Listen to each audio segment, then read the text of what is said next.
Hi, Chad here with Purple Collar Life, and in today's video I want to talk about 3 important things to have readily available for when the power goes out.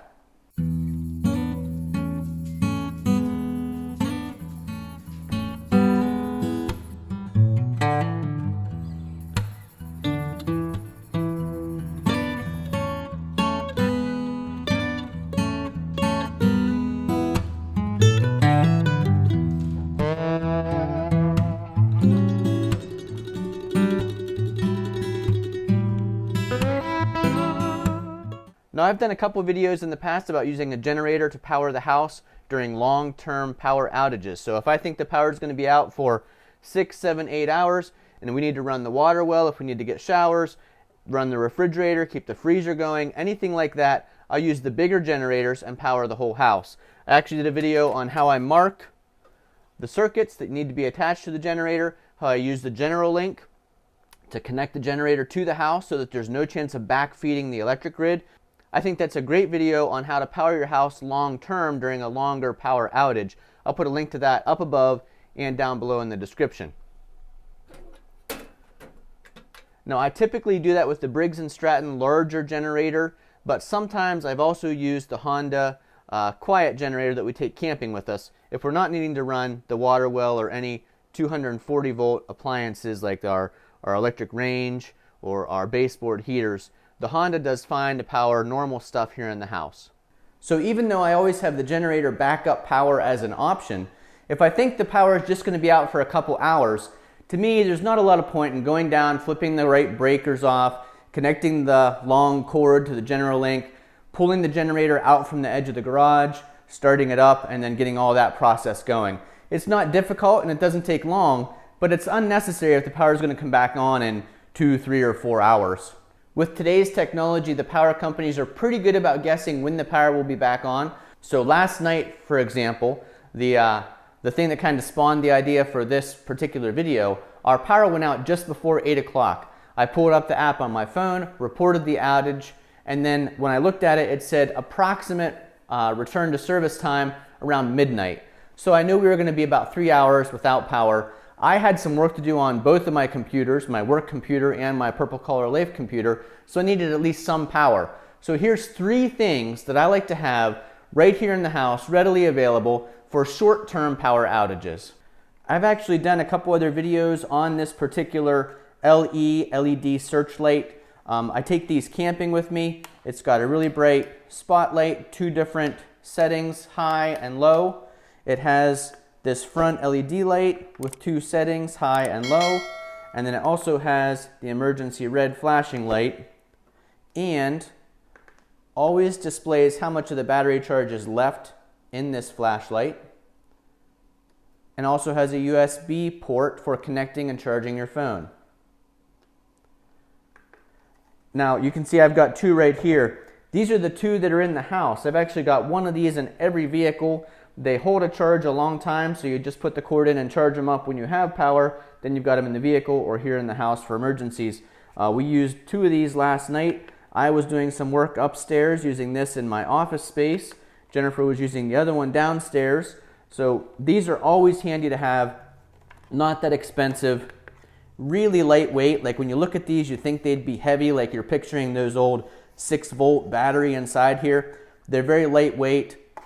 So just a great thing to have on hand. I'll put an Amazon affiliate link to all these items down below. These are things that if you are interested in buying, we'd appreciate you use that Amazon affiliate link. It doesn't cost you any more money, but it does give us credit for sending you to Amazon to purchase them. The next thing I want to talk to you about is this Jackery Explorer 300. I actually did a detailed review on how to operate this and what I found is a major flaw to this. I'll put a link to that video up above and down below in the description. But I still have this Jackery Explorer 3000 and I do really like it. One of the things you'll see, you can actually see the display, still has 72% charge, and I used this last night from about 8 o'clock until we went to bed somewhere around 11 to run 2 computers upstairs. So you can see it does have 2 110 volt AC output ports. Of course, I plugged in 1 surge strip that was powering 2 computers and monitors and docking stations. So it powered those and went from 100 down to 72%. The other thing we did with this, we had our iPhones that needed charge last night, so Jennifer and I both connected our iPhones here to the USB output, and we were able to charge our phones overnight. We weren't exactly sure what time the electricity would come back on, so we wanted to make sure our phones and our alarms went off in the morning. This works great for that. Just push this little button that turns the USB part on to charge your devices. So, number one thing to have for a short-term power outage, these LED searchlights. Number two thing, a Jackery Explorer 300, powerful enough to power your laptop or two, with a couple monitors, and then also USB connections to charge your devices. There is the 12-volt outlet if you'd need that, and you can always hit the display button to see your input and output and percentage of battery left. Great device. Again, check out that video I did before about the one major flaw I found with the Jackery 300. Now I do have the carry case for the Jackery. I like it just because it keeps things organized. I can keep the Jackery inside there. This top area is big enough for my little pouch that has the charging cord, 110 volt charging cord with the power block, or it also has 12 volt charging cord that can power the Jackery back up.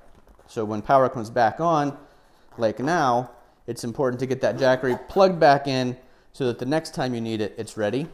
I've also taken this Jackery with me on road trips just because it's great to have in the truck in case I need to recharge a GoPro or my camera or the drone. Anything like that can be charged with the Jackery. So number one, LED flashlights. Number two, Jackery. So you're probably wondering, what's that third thing? Let me show you. Third thing I think is a must-have for when the power goes out short term is a UPS, a backup UPS. This one is the APC brand, back UPS-600. You can see I have this connected only to my Xfinity router and internet source so that when the power goes out, we can still use our computers, use the iPad. We could even watch television if we'd plug the television into the Jackery. But I left this on so that we'd have network so I could do my work on my work computer even when the power was out. Works great. One additional point I wanted to make about this APC back UPS-600 is that it's not only for when the power goes out for a term, it's for when the power flickers or when there's a brownout. So typically, if I was on a Zoom call or hosting a webinar, if the power would happen to go out even for 2 seconds, it would shut the network off, which takes 8 to 10 minutes to restart and reconnect. So this APC keeps the network from shutting off if there's a brownout or just a sudden blip in the electric, keeps everything going for me so that if I'm hosting a webinar or if I'm on a Zoom call, I don't lose my network just from those little blips. So that's been another really good feature about having this battery backup, keeping the network going not only for long-term power outages, but also just for those ones that are a second or two that would cause you to be down for 10 minutes or so. So there you go, 3 things I think you should have for short-term power outages when you're not going to connect the generator to power the house. Again, the light, the Jackery, and that back UPS. Ours is a 600, which is fine. It ran from 8 o'clock until after midnight, kept the network up, no problem. Hopefully this video helped you out or entertained you in some way. If so, please give us a thumbs up. We'd really appreciate it. And if you're not already subscribed to Purple Collar Life, go ahead and click that subscribe button. We do a lot of videos about outdoor work, rural living, and in this case, a power outage in a rural living electrical grid. Thanks for watching. We'll see you again the next time.